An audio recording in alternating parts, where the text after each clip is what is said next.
Well, hello, thank you for joining me today again on the Church History Trail, and we're continuing here in Lisburn. And where we are is we're actually at the entry, which takes us to the Cathedral Church. And you can see the wee sign there above the entry of the Lamb. I would remind you very much of the Moravian motto that they have in their church. So this is the entry to the present day parish church, and if you remember, I've done a few videos of the parish church.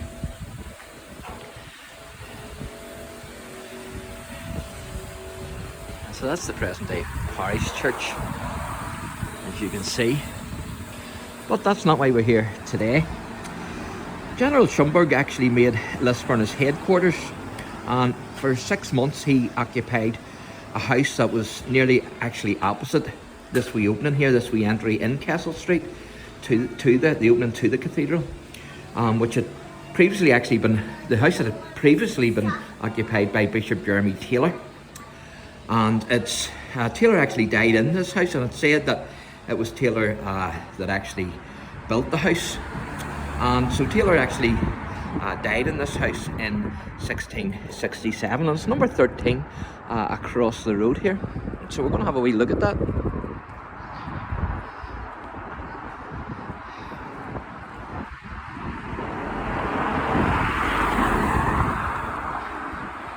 So this is the house here, as you can see.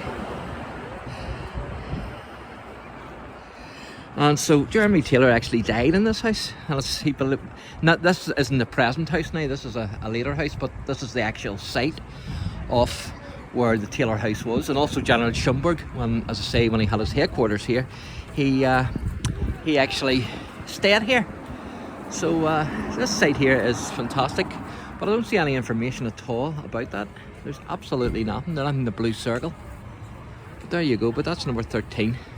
And number 13 now occupies the site where both General Schomberg and also Bishop Jeremy Taylor stayed. And we're going to take a wee walk on down here, because there's another house which is actually George Gregson's house.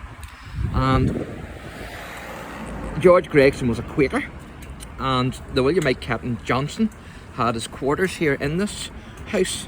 Now, some would say that the house actually belonged to William Edmondson, who brought Quakerism to Lisburn in 1655. So there's a wee bit of debate as to which one of these gentlemen actually owned the house.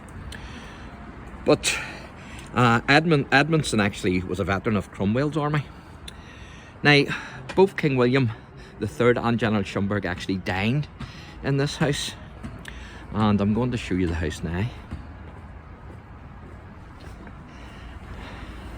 And that's it there. As you can see, it's Shannon's, which was a jeweller's, but the Northern Bank used to be in here as well. But that's the house there, and that's the house where King William III and General Schomberg died when they stayed here on their way to the Boyne. And it was Captain Johnson who had the honour of providing the refreshments in this house, both for the General and King William III. And so that's the house there. Now that says established 1824, I think that is, but this is definitely the house where King William and General Schomberg dined. And as I say, Captain Johnson also had his quarters in this house. And so we'll try and get across the road here, and I'll show you this.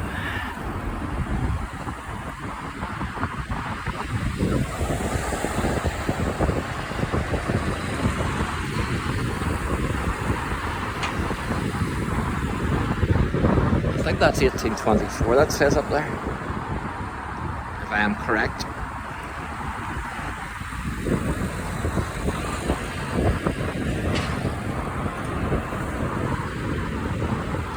Just have to wait, unfortunately, till we'll get across the road.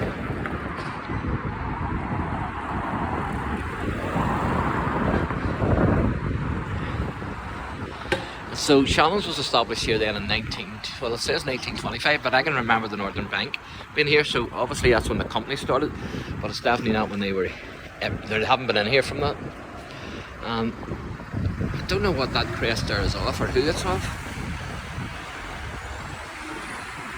but I'm not sure where that has a connection with King William or not.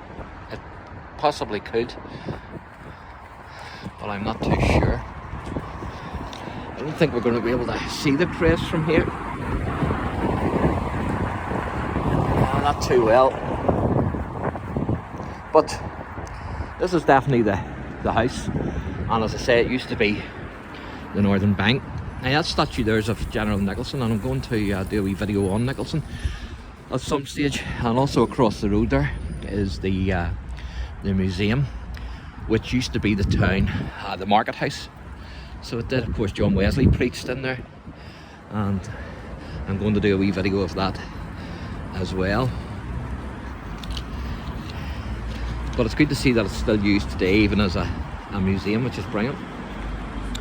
And prior to His Majesty entering Lisburn, an advance guard of the Williamite army had actually entered the town, and a remnant of James's army had assembled in the market square, which is here.